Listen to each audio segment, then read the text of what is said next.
Will Smith alilipwa dola milioni 20 sawa na bilioni 52 kuja Serengeti kutengeneza documentary, lakini sio kutangaza utalii wa Tanzania. Akta mkubwa kutoka Hollywood na rapper wa kwanza kupokea Grammy alikuja kuangalia migration ya wildebeest na kuelezea akili ya kufata mkumbo au mind of a swarm. Episode ya 3 kwenye documentary ya National Geographic inayoitwa Welcome to Earth. Tuangalie inamaanisha nini kwa utalii wa Tanzania na tunawezaje badilisha mikataba na makampuni makubwa kama National Geographic, Disney, Discovery, Netflix, kwa sababu wote wanakuja wanatengeneza documentary kubwa na wanaingiza mamilioni ya madollars. Lakini je, inamaanisha nini kwa Tanzania? Kwa sasa Tanzania, hata kama tukitaka, haturuhusiwi kutumia clip ya Will Smith akiwa Serengeti kama matangazo ya kutangaza mali ya asili zetu, sababu hizi video ni mali ya National Geographic na kampuni ya Disney.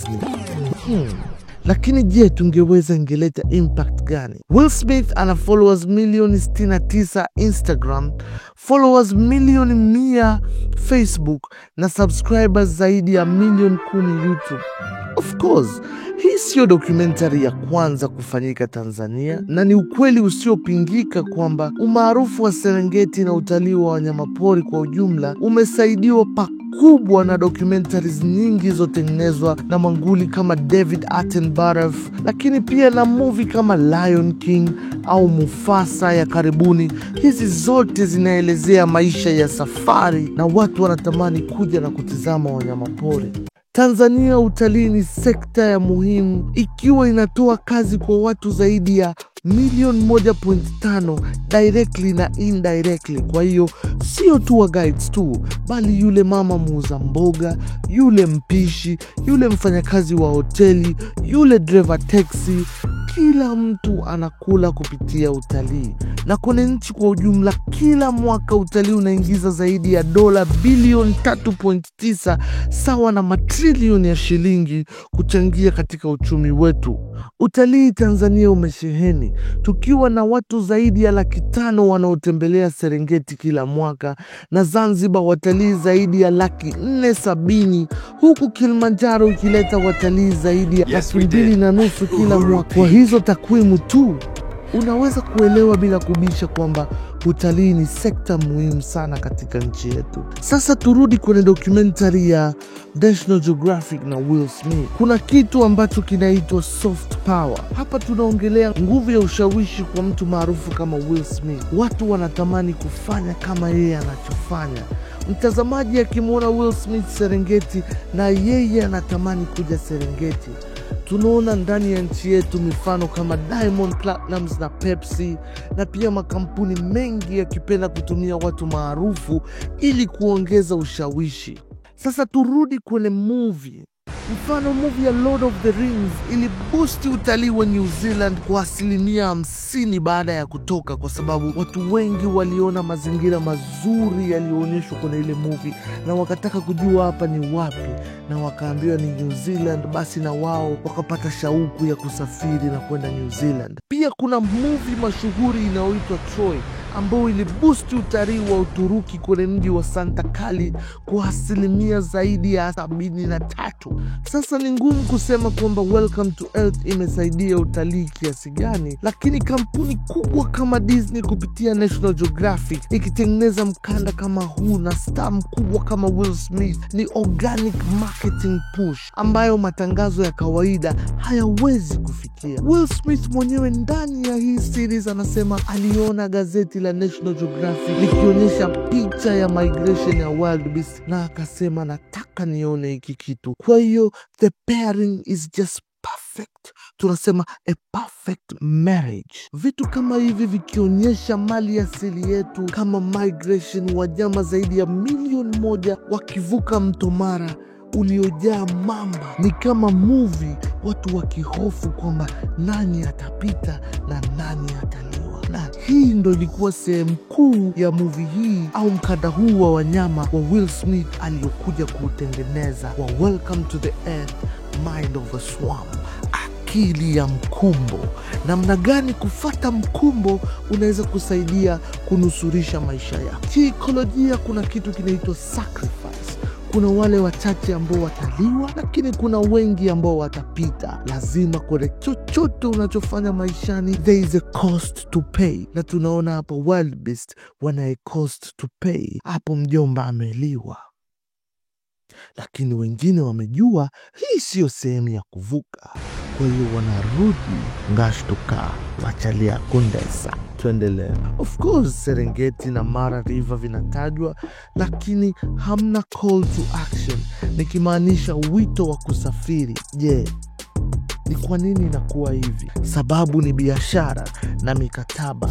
Kabla hizi kampuni zije kufanya documentary, inaingia mikataba wizara husika kupitia mamlaka husika kama TANAPA na bodi ya utalii, vikiomba leseni ya kuja kurekodi picha ya mali asili zetu na kwenda kuziuza. Of course, mwisho wa siku hii ni biashara ya kawaida. Sio kazi ya National Geographic au Disney kutangaza utalii wa Tanzania. Hata kama wameshoot Tanzania na mali asili ni ya kwetu, content ni mali ya National Geographic na Tanzania haina haki hapo. So hizi kampuni ndo zinachagua hizi clips zitumikaje. Bodi ya utalii au TANAPA haiwezi kuchukua clip ya Will Smith akiwa amejiachia Serengeti akiimba awimba we awimba we awimba we, promo kali sana ya Serengeti, hata kama walitoa vibali na support kubwa, lakini kisheria hawaruhusiwi kutumia hizi clip.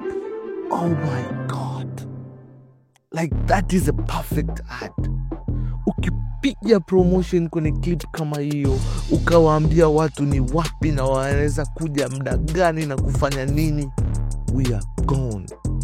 But sadly we just can't. Watafiti wanasema Tanzania inakuwa a passive backdrop, lakini story ni ya mtu mwingine. Hata kama wanyama na mali asili ni vya kwetu, hizi documentaries zinaonekana dunia nzima, lakini Tanzania inanufaikaje moja kwa moja? Sasa suluhisho ni nini? Nchi kama Tanzania inawezaje kufaidika mbeleni? Watafiti wanashauri mikataba ya mikakati mwanzoni mwa makubaliano. Tusifurahie makampuni makubwa kuja kufanya documentary, bali tufikirie future, kuweka vipengele kwenye mikataba. Kwa mfano, co-production agreement, ushirikiano kwenye uzalishaji, tukimaanisha nchi kama Tanzania itoe pesa kidogo kama mdau au mwekezaji kwenye hizi filamu, ili baadaye na sisi tuweze kuzitumia kwa sababu we are co-partners. Kipengele kingine, watafiti wanashauri kuweka kipengele cha leseni ya matumizi.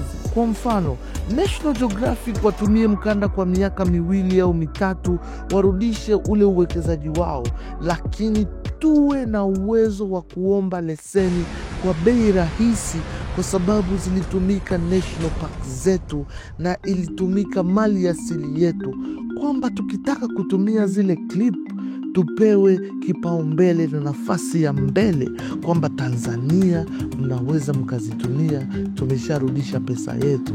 Hiki ni kitu ambacho kinawezekana wakati wa makubaliano. Tatu ni knowledge transfer au program za mafunzo. Teknolojia inayotumika kushoot hizi documentary ni kubwa sana, lakini watu wetu hawazifahamu. Kwa mfano, wana night vision goggles, drones ambazo zinaona usiku wa manane. Pia wana uwezo wa kuwa na kamera zenye uwezo mkubwa ambao unaweza ukacapture slow motion, unaweza ukacapture usiku kama mchana. Hizi ni teknolojia ambazo mtu wa kawaida hawezi kuzipata.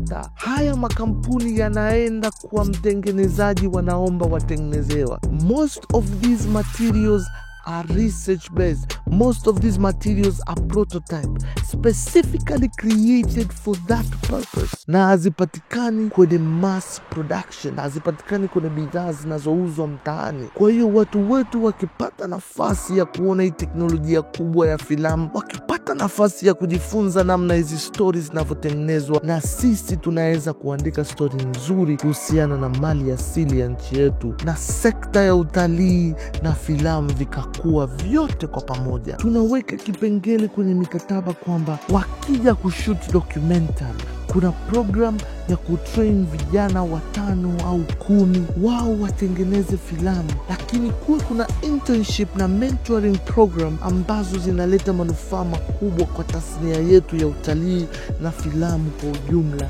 mbeleni.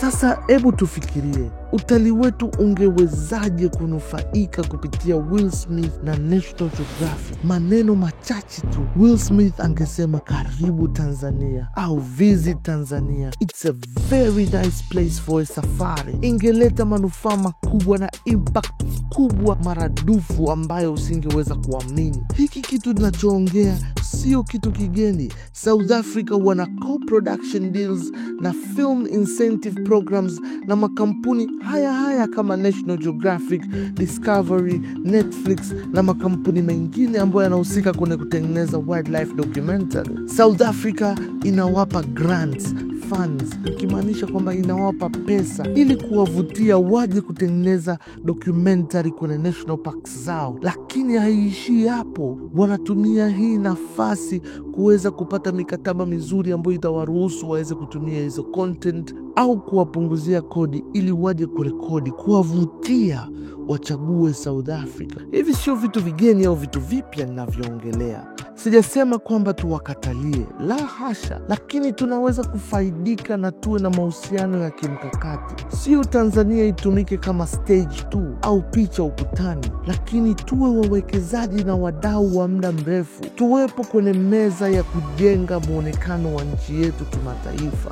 Sasa hebu tumalize umtanani. Welcome to Earth na Will Smith imeonyesha uzuri wa Serengeti na mali asili zetu, na pia ni matangazo yasiyo moja kwa moja, sababu migration iko Tanzania tu na watu wengi watatamani kuja kuiona. Ninachochimbua hapa ni umiliki wa picha hizo, na nani ataandika story ya Tanzania yetu, Serengeti yetu, Zanzibar yetu. Nani anafaidika kwa hizi story zetu? Je, kama Tanzania isingekuwa mwenyeji tu wa haya makampuni ya filamu na tungeweza shirikiana kwenye kueleza uzuri Mungu aliotubariki? Swali ni kwamba nani anahusika kwenye story zetu na nani ananufaika kwa kueleza story yetu? Wewe unatakiwa ujibu hilo swali. Asante kwa kutizama. Hii ilikuwa safari ya Will Smith Serengeti. Kama umependa hii video, basi tizama hiyo video hapo, utaipenda. Please don't forget to subscribe, share and like. Have a good one.